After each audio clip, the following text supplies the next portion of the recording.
Work? Yes?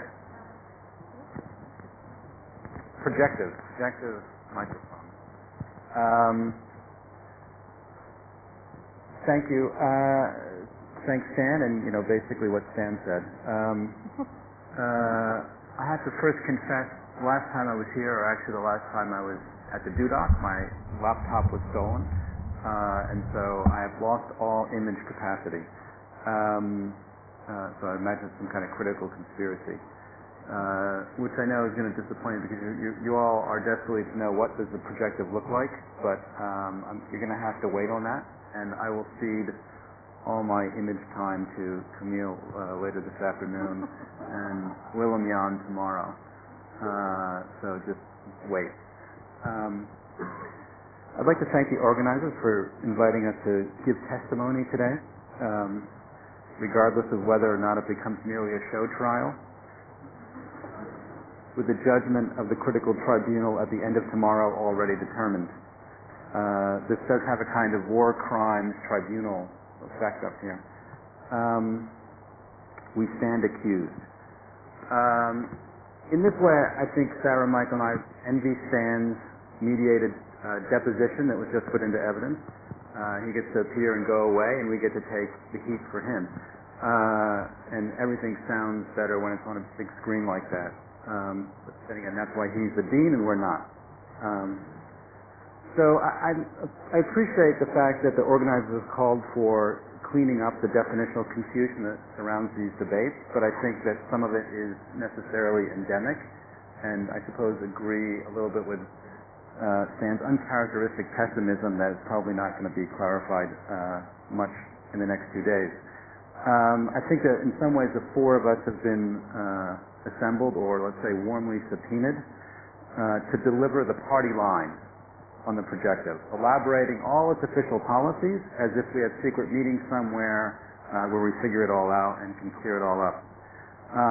But if there's no party line in that sense, although I'm not opposed to us actually developing a party line, the fact is that we're all friends and colleagues of a similar generation, all schooled deeply in the quote-unquote critical project, and in that regard probably all apostate.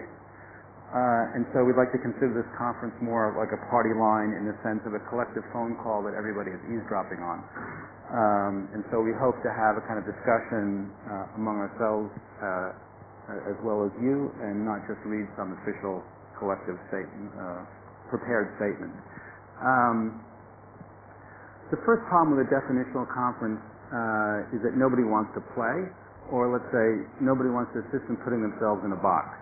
So you can imagine that the critical people are going to say, well, we were projective all along, it was already there, and the presumed projective representatives will say, well, we're still critical, and we've incorporated the critical in our work, and therefore we'll end up with a conference that doesn't actually advance the ball very far. So rather than trying to define what the critical is, which frankly is a critical agenda and best left to those on that side of the aisle, I'd like to just sketch a few lines, or maybe party lines, about how it operates.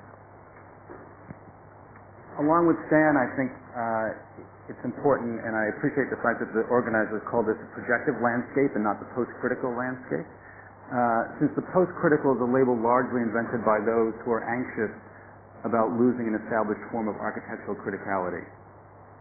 But the term post-critical makes no more sense for some of us here today, reciprocally, than for us to refer to their position as pre-projective, though maybe we will. Though it's not the most significant effect, I do think that this debate is in part generational, though the interesting thing is that those on the critical side are often both older and younger than the proponents of the projective. So there's a kind of strange alignment of the grandparents and the grandchildren, with a curiously new phenomena where members of both critical generations seem to now be getting their PhDs awarded at the same time. And often in the same place. I think over. So the project of criticality for the first generation was a burden, in other words, without the advantage of doctoral institutionalization, and for the most recent generation is historical, deserving of some sort of canonization, while for those of us in the middle, it was simply second nature and a disposable artifact. I say this also to suggest that it's not a debate in several significant ways. First, again, the debate or oppositional format is a formal residue of the critical legacy. Secondly, it's therefore not surprising that it's the critical chasing down the projective to debate, while the critical is frankly not concerned, not a concern for the projective. We may be their problem, but they're not our problem. We have a lot of love to go around and bigger fish to fry. So the obvious lesson here, though I think it bears repeating, is that the projective is not the opposite of the critical. Indeed, the dialectical twin of the critical is in fact commercial architecture. So it's not surprising that the process obsession of academic architecture appears historically as the critical complement to the linear narrativities of theming found in normative market-driven practices. In both cases, and I think this is consistent with what Stan was saying, reading form is the desired dominant effect of architecture, whether to confirm meaning or to sort of challenge and produce the effect of undecidability through multiple reading. The projective then is an alternative to that dual configuration of normative and critical representation or narrative. This further suggests that much as the projective is not the opposite of the critical, it's also not, by reverse association, a direct expression of the market. If the projective is an alternative to the critical commercial dialectic, it also obviates the theory-practice dichotomy. In some sense, while the adjective critical could be logically appended to produce critical theory and critical practice, each with their respective genealogies and differences, I think Stan also laid out some of that, it's simply of no use to attach the projective as an adjective. And all discussions of projective practice or projective theory are as nonsensical as they sound, and in large part because there is simply no more conceptual structure that would maintain the theory-practice dichotomy in a projective regime. In other words, the theory-practice split or dialectic is in fact a residue of a critical understanding of the world. Also, it's important to note that the projective is in no way opposed to criticism. Quite the contrary, the projective is actively concerned with the proliferation of new genres and practices of criticism. Indeed, it's among those who characterize the projective as anti-theory that architectural criticism is in fact most denigrated. As one proponent of critical theory purism, Mark Lugley has recently remarked, quote, "I don't write about the architects of today because I think they write. I would rather prefer to read an architect than to read a critic on the architect's work. I never really read about anyone who writes about Koolhaas's work that's interesting." Thus it would appear that it's not the projective that's anti-theory, but rather the critical that's anti-criticism. So as one attempt to overcome the theory-practice construct inherited from the project of criticality, recent efforts have attempted to renovate and dynamize this relationship under the scientific auspices of design research. While I appreciate, understand, and have been a participant in that transition at points, I think it's important not to overestimate the rewards of this research model for the projective. In other words, I'm beginning to have doubts about it. As I said in another context, the now institutionalized seriousness of research is quickly forgetting that the facts themselves are insignificant, the data always defective, and never self-sufficient. Not something to be repressed by increasing expertise or specialization. The failure of the facts constitutes the real opportunity of research. The issue for the projective is to be polemical, to design arguments more than simply collect data. The dual forms of research today seem motivated by, on the one hand, socio-economic empiricism, and on the other by biomathematical determinism, providing on the one hand the visualization of data, and on the other the geometric manipulation of form. Yet I agree with Sanford Quinter's recent assessment of these two directives for research. Criticizing what Sanford calls the new voyeurism, he says, "The literal and one-dimensional application of the organic and documentary modes in design methodologies over the last decade have made for very little of credible promise." For me, what this entails, and maybe this is where Sanford and I would part ways, it entails getting over the scientific analogy which is embedded in the idea of research.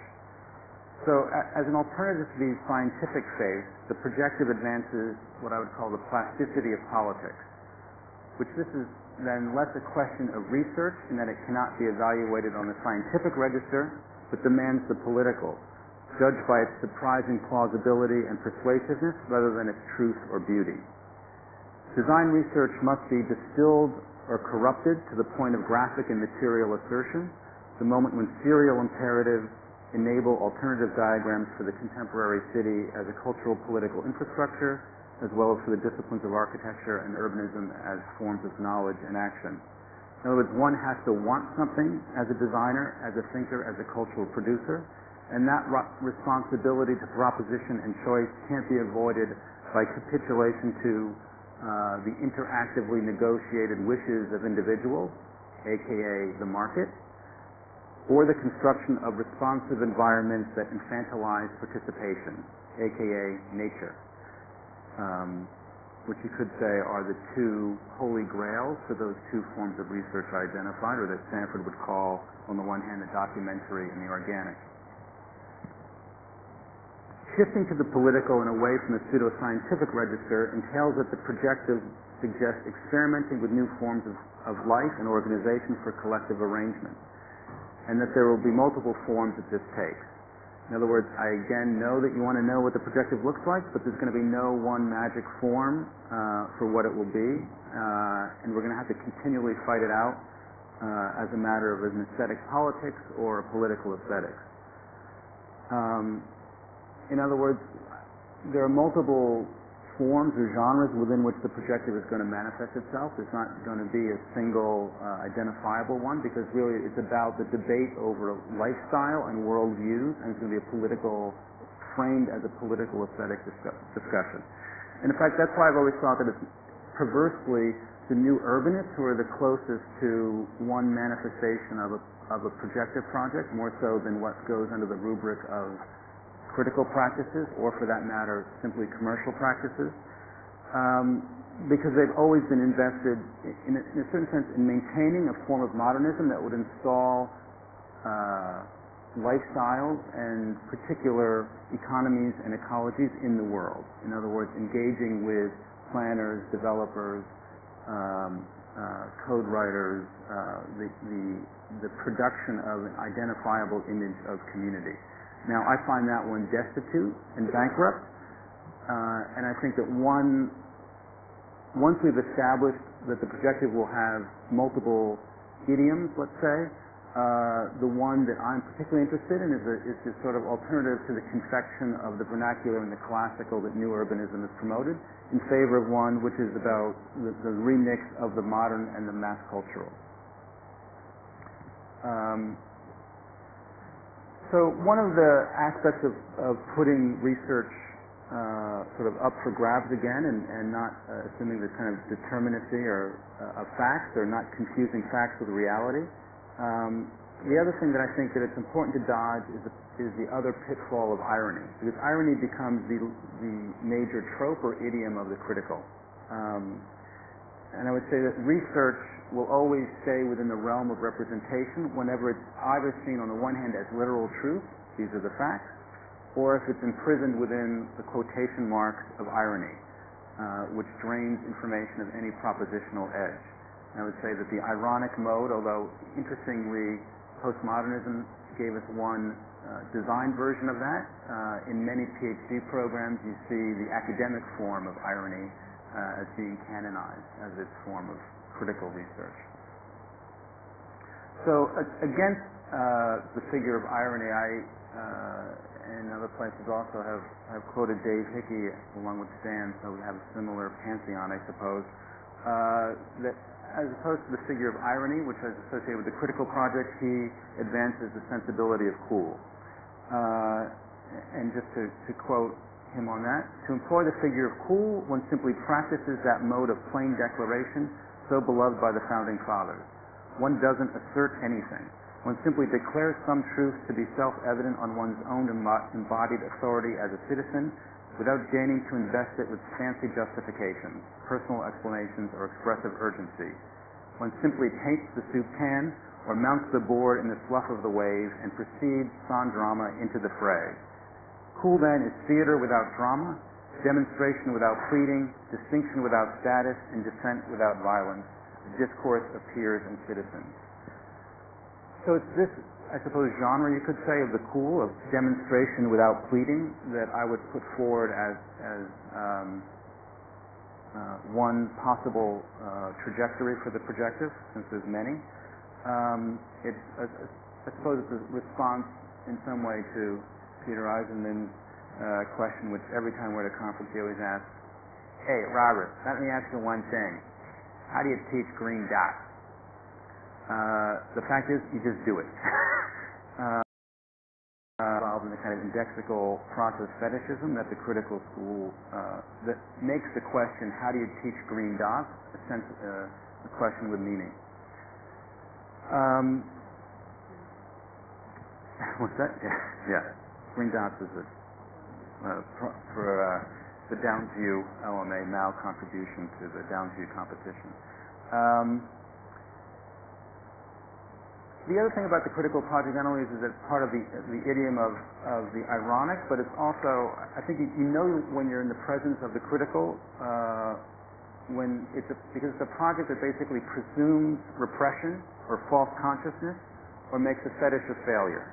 In other words, it can only understand success as a form of failure. In other words, the most prolific architecture must be a form of failure because, in fact, they couldn't have meant that. It's basically stealing the success of successful practices and recuperating it as a kind of failure, expression of false consciousness or repression. I think Mies has been the subject of this kind of critical reception extensively. I would say this projective then, rather than turn success into a kind of failure, would be interested in turning failure into a kind of success. In other words, the issue again is the inhabitation of worlds or alternative worlds in this world. In other words, it's about worldview or constructing worlds or lifestyles. And I would say that that's therefore distinct from the job of the critical paradigm, which was always medium or role specific. In other words, it was divided by theory, practice, history, etc. In fact, the projective does not divide the world categories, which might suggest that the projective is a call for a politics of genre or a new politics of genre, and I think that Stan was maybe suggesting that as well. And more or less, how does one produce what I would call attractors to new collectives? So even if the big plan has been criticized, and that's what launched the critical project, i.e. the failure of the big plan, I think it's important to make serial big plans. I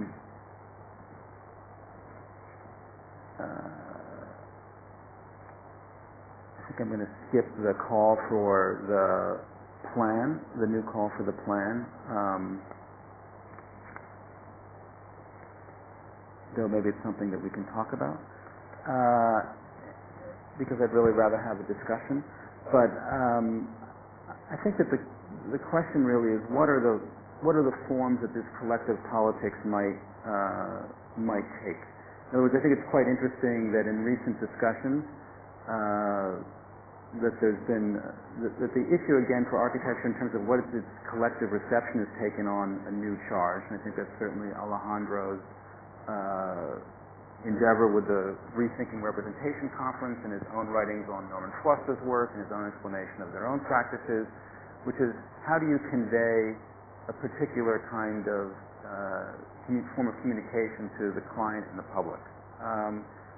My problem, I suppose, with some of what that model proposes is a kind of reduction to the iconic. In other words, I think what it really does is, although interested in identity, and I think the pursuit of that issue of identity is important, I think it ends up with confirming that which already exists. So to sort of outline two other forms of what a collective politics is, or what that form of production of identity or image would be, I want to outline two models in about 2 seconds and then sort of open it up for our more informal response, which is that there are two kinds of architectural projects in that way. What I would call the what? Wow. Versus the wow. What? So to sort of characterize what I mean by those. The wow, what? Is what I would call something like Eisenman's project in Spain. In other words, it uses the spectacle as a lure for criticality. In other words, it continues, basically, the spectacular effect is a seduction for ultimately the promotion of a confused reading effect. In other words, wow, that's amazing. What the hell is going on? In other words, the project is still one of estrangement, or I would say restaging the isolation of the humanist subject. And it's also a project driven, I would say, still by notation, although by this point, in the terms of the scale increase, the notation starts to result as basically 5 floors of Pochet. An alternative model, I would say, which is the what? Wow. And to some extent the one I'm endorsing, I would say is, perhaps you could see it in OMA's project in Seattle, the library, which is, on the one hand, you solicit shock, but as a basis to engender a new audience. In other words, there's a kind of becoming identical of the group, and I would say in that case largely developed through a kind of graphic surface.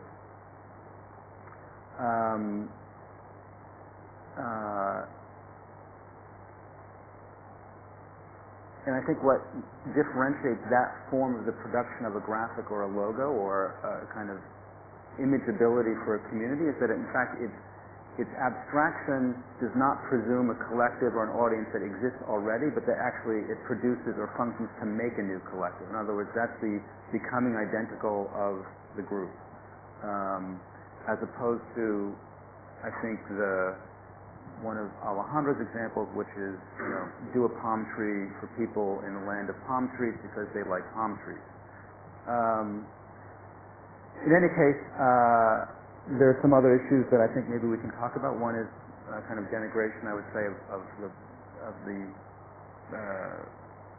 goal of flexibility, and in fact argue what I would call for plasticity. But I think right now we can maybe close this part, and I just want to say to HUAC, that's the House Uncritical Activities Committee, good night and good luck. I'm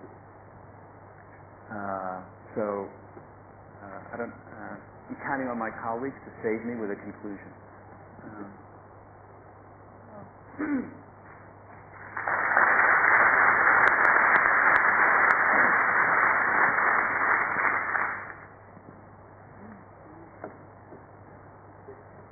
Yeah? Okay. All right. We're on the schedule. Remember that whole thing about the discussion thing? What we're going to say. Should we sit here? You're going to stay here. I got your back.